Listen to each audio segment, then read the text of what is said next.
Hello there. Today we are going to read A Place to Stay, a Shelter Story, written by Aaron Gunty, illustrated by Esteli Meza. I'm not sure what a shelter is, but if I keep reading on, maybe I can learn more about that. And let me look at the cover.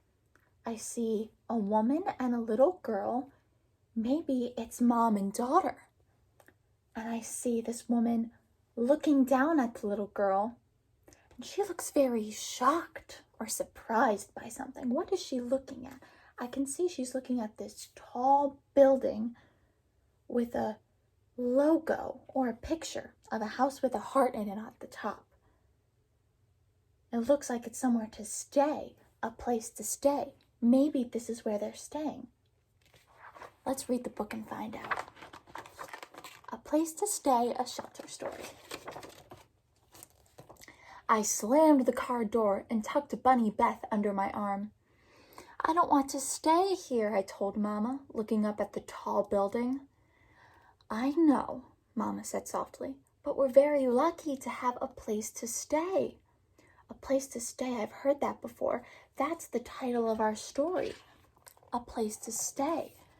So looking at the cover, I was able to figure out that this tall building is their place to stay. I squeezed Bunny Beth to my chest. I didn't feel lucky.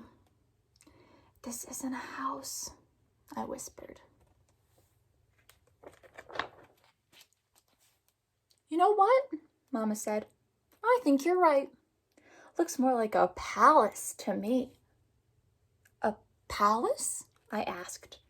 Mama grinned. Let's go inside and see if the queen is here. Inside, we met a woman with short hair sitting in a tall swivel chair. Her name was Kelly. Mama filled out some paperwork. Then Kelly said she would show us to our room on the 3rd floor. We passed an area with some sofas and a television on one side. Next, we walked past a room full of toys and books.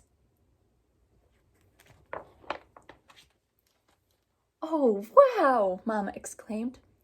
I believe we found the treasure cave. Is all of this for me? I asked. You and all the other kids. Maybe you will make some new friends, said Kelly. Mama said we would visit later.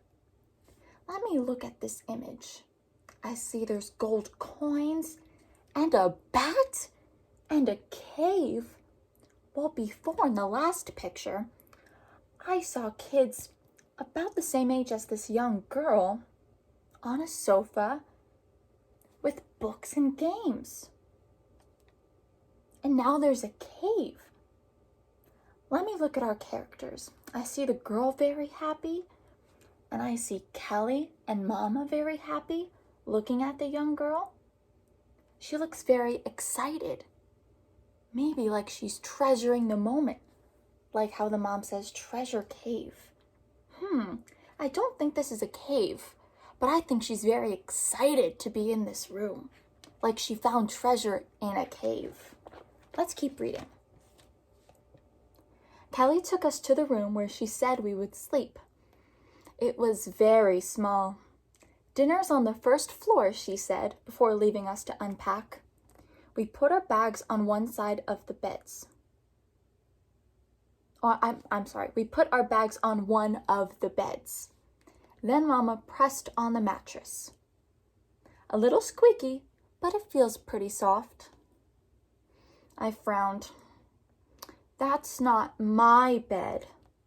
My bed had a fluffy pink blanket. Let me read that sentence one more time. My bed had a fluffy pink blanket and 3 pillows just for me. This bed had a boring gray blanket and only 1 pillow. Well, let me read the sentence one more time. That's not my bed. My bed had a fluffy pink blanket. From reading that, it sounds like this young girl had a bed before, and this bed is not her bed because she did have a bed before this. Well, let's look at our characters and see how they feel. If I look at the character, I see that the young girl is upset, her eyes are closed. I think she misses her old bed, and the mom is trying to comfort her. And I was able to figure that out by looking at the pictures and reading the text. Mama replied. You're right. That's not your bed. In fact, that's not a bed at all. She kicked off her shoes and climbed onto the mattress. What are you doing? I asked. Mama took a big bounce. She took another bounce and then another. Her fingertips touched the ceiling. This isn't a bed. This is a rocket ship sending me straight to the stars. Do you want to touch them too? Bouncing looked like fun. It took me a few tries, but I finally touched the ceiling. Mama looked at the clock. Oh, I think it's time to go downstairs for dinner. My tummy rumbled. I can see that the room now has stars and a rocket ship. But I know that stars are in outer space. And this room can't be in outer space. They're only on the 3rd floor. However, I remember from the last page that it said that the mom used her fingertips to touch the ceiling. And on this page, she's asking, do you want to touch them too? Sending me straight to the stars. I think that the mom is using her imagination, imagining that when they're jumping on the bed and touching the ceiling, they're jumping so high, it's like they're in outer space, touching the stars. The mom is using her imagination here. Yum, I smell spaghetti, Mama said. The dining room was large and full of people talking loudly. Some people stood behind a counter, serving food. Others sat at tables eating. I covered my ears. This isn't a kitchen.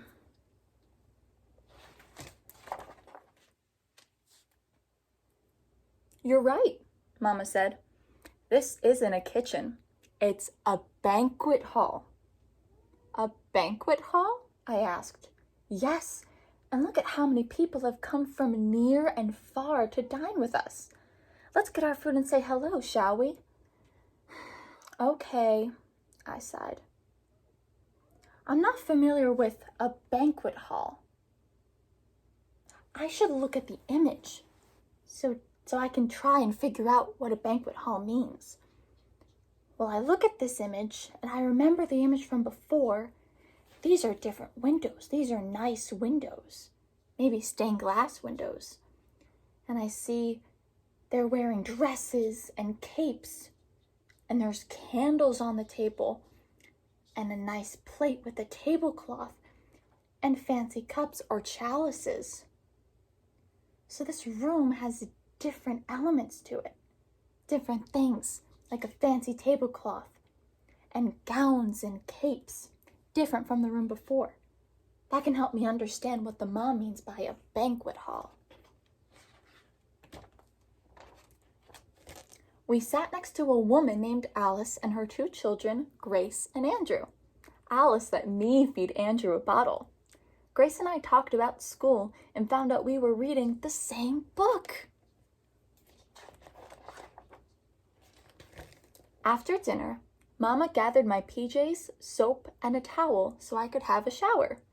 I turned the water on, then ran my hand under the spray. Brr, I said. You'll just have to wait for the water to warm up before you get in, Mama replied. Wait? Oh, that will never work, I said. And why is that? Mama asked. Because we won't find warm water here, I smiled. Really? How will we find it? Mama asked. Deep sea diving, I said. Put your diving mask on. Let me look at this image. I see a fish coming from the shower head. I know that is not possible. Fish live in the sea. Fish don't come from the shower head. This must be her imagination. She's saying deep sea diving, but she's in the shower. She's imagining that she's deep sea diving when taking a shower, so she sees fish. Before, the mom was using her imagination, and now I can see that the daughter is starting to use her imagination.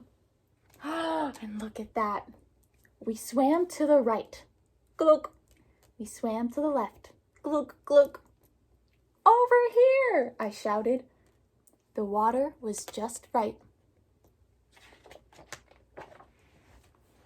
After my shower, I climbed into my rocket ship and snuggled with Bunny Beth. Mama, this is the most comfortable rocket ship I have ever slept in, I yawned. I think so too, Mama whispered, kissing me on the cheek. Mwah. Good night, sweetheart. Good night, Mama, I whispered back. 5, 4, 3, 2, 1, and we were off to sleep.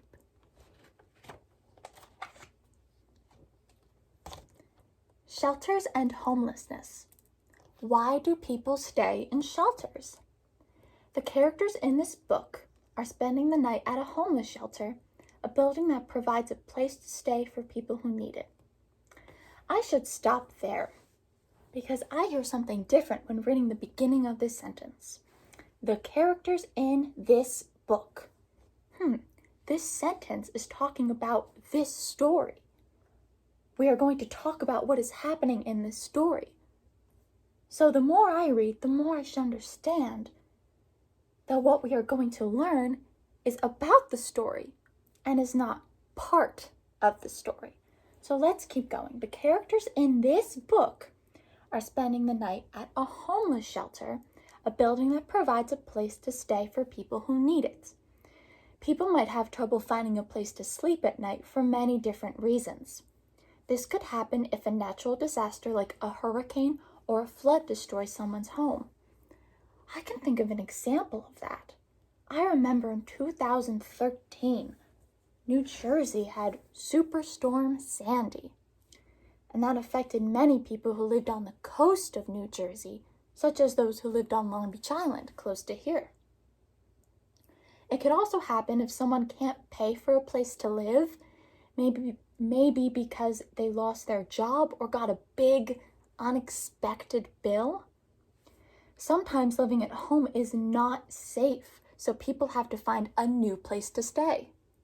People who need a place to live might stay with friends or family members for a while. They might also sleep in a hotel, in their car, or in a public space like a park or train station. Shelters are safe places where people can stay when they don't have somewhere else to go. How can shelters help? A shelter isn't just a place to sleep. I do know this. I remember from our story many examples of things that happen in a shelter. Let me think, what happened in that shelter? Well, first, I remember that when they walked in, there was a room with games and books. They had a room with a shower in it, where the daughter used her imagination to go deep sea diving or deep sea swimming.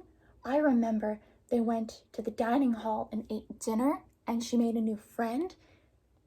I remember many different activities in the shelter, but let's keep reading.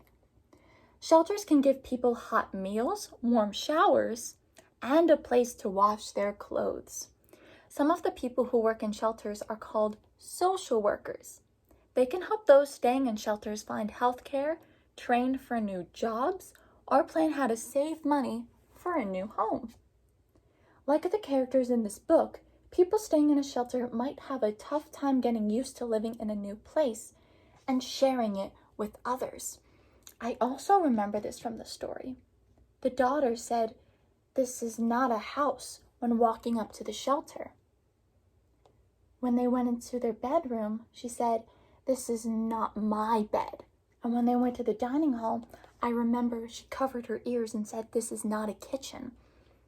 To me, that sounds like she found it very hard to go to the shelter because it was a change. Children staying in shelters might have to go to a new school for a while. That also sounds like a change as well.